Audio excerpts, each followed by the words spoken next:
Eu queria aproveitar e fazer também uma metáfora bíblica, né? Que é mais fácil passar um camelo no buraco de uma agulha do que um rico entrar no imposto de renda. É tão difícil colocar o rico no imposto de renda que vocês não imaginam. Queria fazer a desigualdade.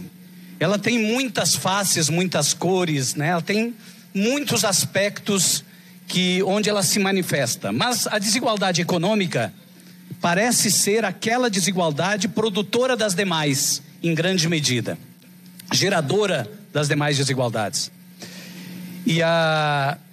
Mas a desigualdade, ela só é efetivamente combatida quando ela é conhecida, quando a gente se dá conta, quando a gente passa a não normalizar mais a desigualdade. Eu queria fazer aqui um retrospecto. Você sabe o que era o mundo há 16 milhões de anos atrás? A Terra. Nós não existíamos, né? Não existia ser humano. Existiam animais, sim, animais muito diferentes do que existe hoje. A Terra era diferente, não havia essas montanhas todas que tem hoje, existia um movimento tectônico construindo montanhas. Mas o que tem a ver isso com a desigualdade? Se vocês guardassem R$1.000 por mês, R$1.000 por mês, quem ganha o salário mínimo, 1.500, gasta 500 e guarda 1.000. Guardariam 12 mil reais por ano. Quem tem essa condição de guardar 12 mil reais por ano? Quem ganha o salário mínimo? Dificilmente, né? Quem ganha 5 mil? Dificilmente. Quem ganha 10 mil, talvez, né? Pudesse ali reservar 10%. Sabe quantos anos levaria para alcançar a fortuna da pessoa mais rica do Brasil? Já fizeram essa conta? 16.300.000 anos. Só isso. Não é natural a desigualdade. Não é natural que do trabalho, do esforço, alguém consiga produzir uma fortuna que qualquer outro de nós levaria 16 milhões de anos para acumular. Não é natural. Portanto, a desigualdade, ela decorre.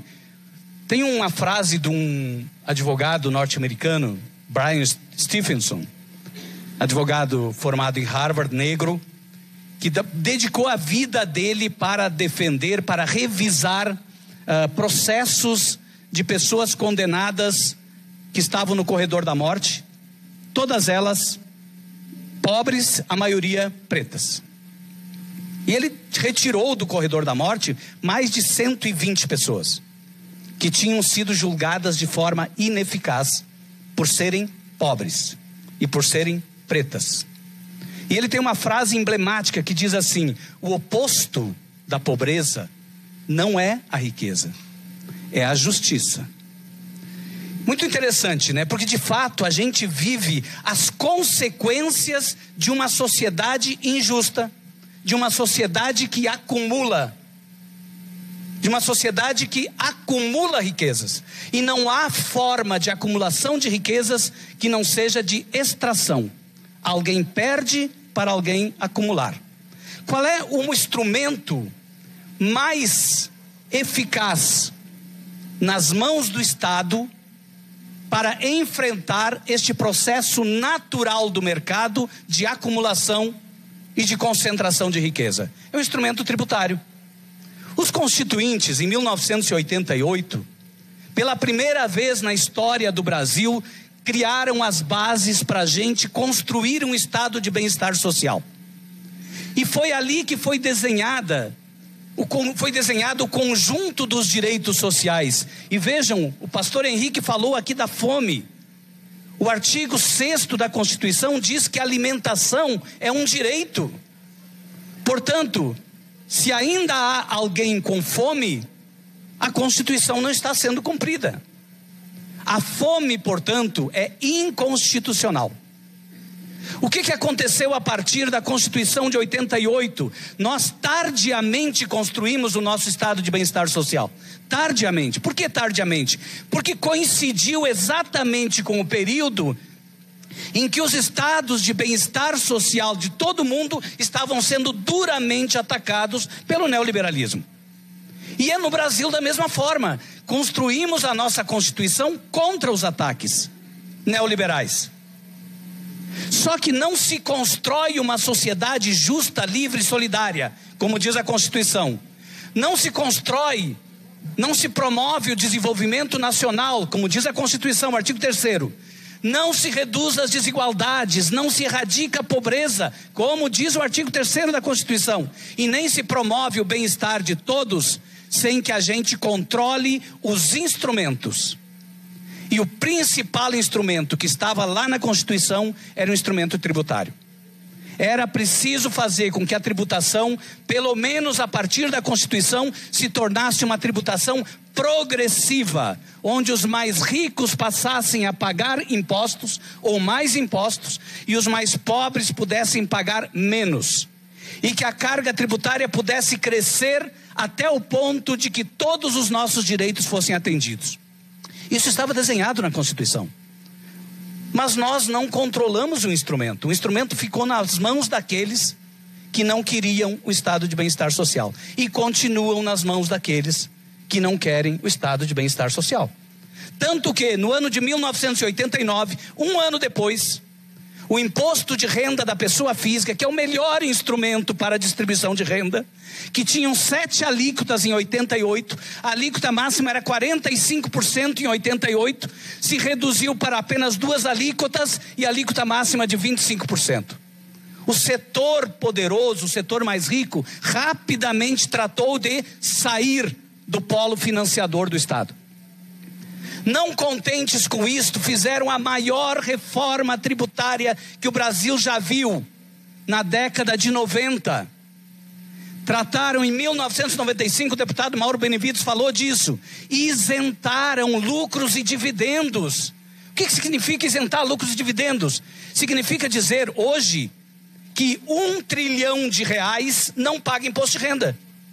R$1 trilhão são distribuídos para acionistas, para sócios de grandes corporações e não pagam nenhum centavo de imposto. Esses R$1 trilhão, 47% está nas mãos de apenas 0,1% da população. Isso aconteceu em 1995. E foi a partir dali que a gente retirou da tributação o andar de cima e congelou a tabela do imposto de renda para que a tabela do imposto de renda a cada ano viesse um pouquinho mais para baixo. Nós tínhamos, em 1985, quem ganhava 8 salários mínimos não pagava imposto de renda. Hoje a gente comemora porque conseguiu fazer com que quem ganha 2 salários mínimos não pague imposto de renda. Vejam, este processo todo que aconteceu da década de 90 até agora no campo tributário não teve outra função que não inviabilizar a Constituição. Inviabilizar a Constituição. Este é o processo. Quem controla o instrumento determina o resultado.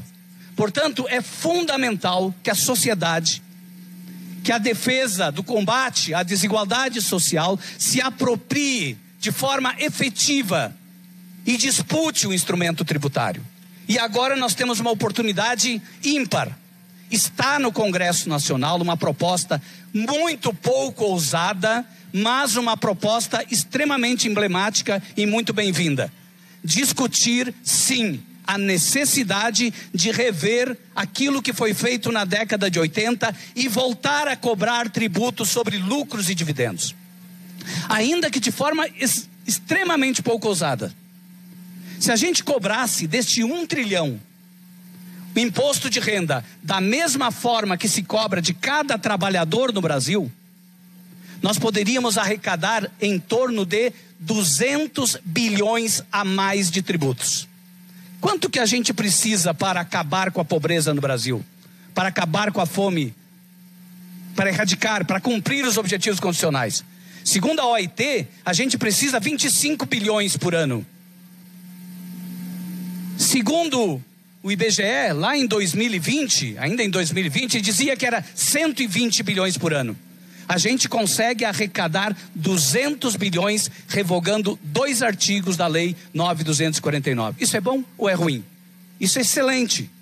É possível? Depende da sociedade se apropriar também desta pauta, além de todas as demais.